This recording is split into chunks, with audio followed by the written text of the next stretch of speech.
Jadi bahwa di dalam Al-Quran itu terdapat dua bentuk hubungan seksual yang diizinkan. Yang pertama itu hubungan seksual dalam kerangka perkawinan. Yang kedua hubungan seksual dalam kerangka milkul yamin.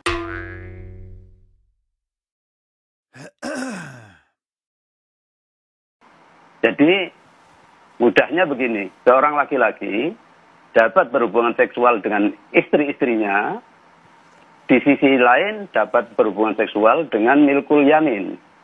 Milkul yamin bukan atas dasar akad perkawinan, tetapi atas dasar akad ihsan atau komitmen untuk berhubungan seksual. Nah, ini ada di dalam surat Al-Mu'minun misalnya ayat 6 itu dikatakan illa ala azwajihim aw ma malakat aymanuhum.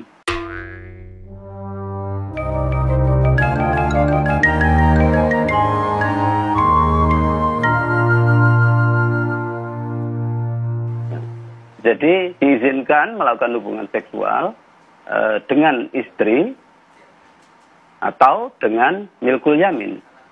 Siapa milkul yamin? Ya adalah partner seksual selain istri, begitu.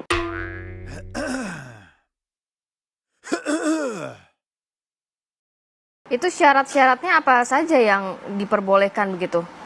Tidak terhitung. Syaratnya adalah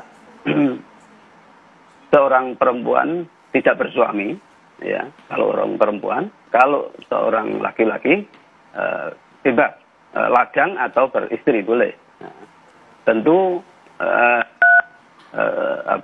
sudah dewasa, berakal sehat. Nah, kemudian tidak dilakukan secara zina. Zina di sini yang dimaksud oleh Syahrul adalah hubungan seksual secara terbuka atau eksibisionis. Sementara di tempat tertutup atau eksklusif adalah halal. Ya, boleh.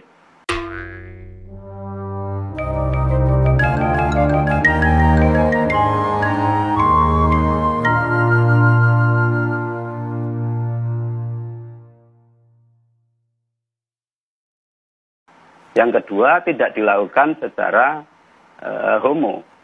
Yang ketiga, tidak dilakukan dengan mantan istri bapak atau ibu tiri. Ya. Yang berikutnya adalah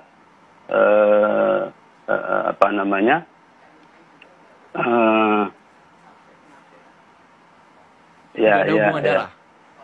Iya betul, maharim, ya tidak ada hubungan darah atau incest, ya. Baik, ya, Pak ya. Abdul Aziz. Ya, di luar itu boleh. Pak Abdul Aziz, Anda menyatakan hanya berlandaskan komitmen, suka sama suka, tanpa ada landasan agama. Iya betul, suka sama suka, tidak ada landasan agama.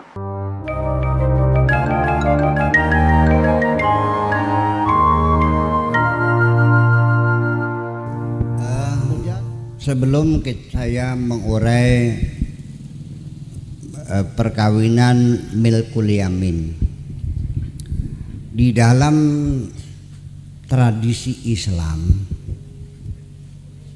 perkawinan itu namanya akdun nikah, betul nggak? Akad nikah. Saya mau urai dulu. Akada itu, akdun itu artinya kontrak, transaksi, MOU, betul nggak? Jual beli, akad. An-nikah itu bahasa Arab, maknanya al-wat'u.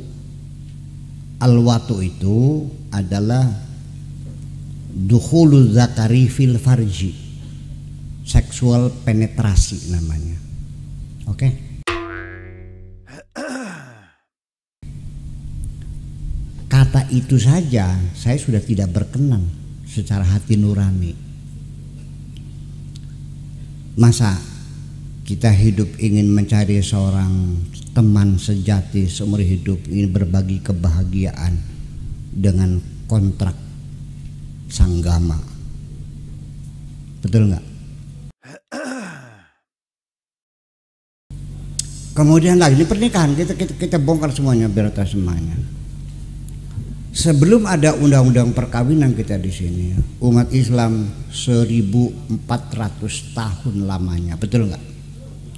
Suami diberi kekuasaan mutlak luar biasa, bisa menceraikan istrinya kapan saja tanpa ada pembelaan hukum, betul nggak? Sampai dengan bergurau pun guyonan nggak jadi. Bayangkan gimana nasib perempuan sama-sama ini, betul nggak? Sampai sekarang undang-undang perkawinan mencabut hak suami menceraikan, harus diproses di pengadilan. Masih banyak masyarakat yang masih gimana caranya jadi yang nggak jadi. Ini kan di kita RUT kita bisa tertampak sih nah.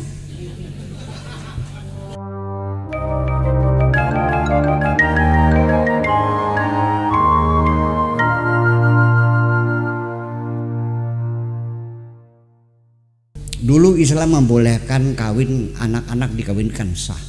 4, 5 tahun, 9 tahun dikawinkan sah. Kita cabut, kita batasi. Ini manusia bukan binatang. Ya kan? Kawin paksa dulu 1400 tahun diperbolehkan kawin paksa asal perawan dan walinya wali mujbir, bapak kandung. Itu suka tidak suka dianggapnya sah. Bayangkan gimana nasib umat Islam. Kita bikin undang-undang perkawinan di sini. Itu pun di demo besar-besaran kok. Maunya apa sebetulnya ini? Ini persoalannya. Jadi orang tuh kalau sudah namanya isu agama itu sepertinya seperti kayak wis yakin majeng surga kah? Ini budaya. Paham nggak? Ini budaya. Nah, jadi itu disertasi doktor di apa? Sunan Kalijaga. Ini isu itu sudah lama sebetulnya. Sejak mulai tahun 71 saya di Irak juga sudah muncul ide semacam itu. Ya. Tapi tetap saja pada akhirnya kajian-kajian macam itu kita tidak jujur kalau kita tidak melalui jalur kajian antropologi. Paham nggak? Kita juga butuh pada kola ta'ala, kola rasul, kola asal kabeh kola yakin ya. Iya. Jadi Milkul Yamin ini sebetulnya adalah langkah kemajuan dari perjuangan umat Islam. Yang dulu tradisi berlaku di dunia, tidak usah dikawini, langsung dipaceki aja, nggak apa-apa, selesai. Jadi namanya budak, ya kan begitu? Beli di pasar udah dipakai, ya suruh masak segala macam, nanti malam dikeloni kan gitu.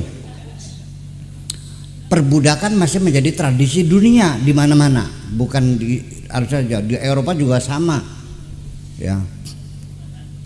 Di Amerika juga sama, ya kan? Belum lama perbudakan dibebaskan tuh.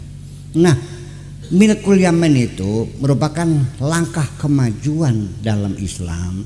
Status perempuan yang dapat beli itu boleh dikawini sebagai istri. Kemajuan enggak? Kemajuan. Tapi perbudakan belum dihapuskan karena nggak bisa dong.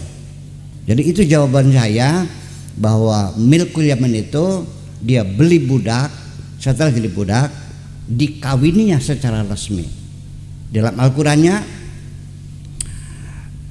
wa in khiftum alla ta'dilu fawahidatan wa in khiftum alla ta'dilu lah wa in khiftum alla tuqsitu fil yatama fankihu ma taba lakum minan nisa'i masna wa thulatha wa ruba'a wa in khiftum alla ta'dilu fawahidatan. Kalau kamu tidak kira-kira tidak bisa berbuat adil dengan istri-istri itu, maka sebaiknya satu saja.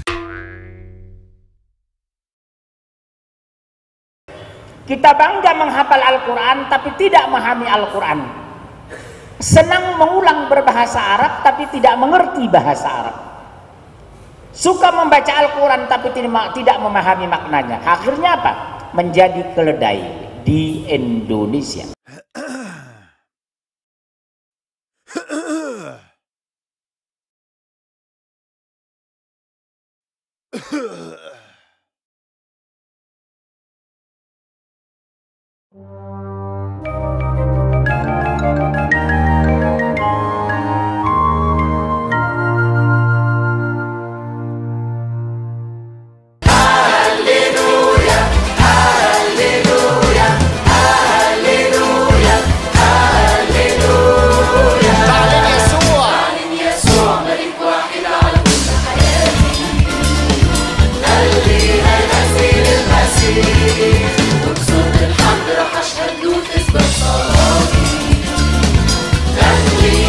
saksi dengan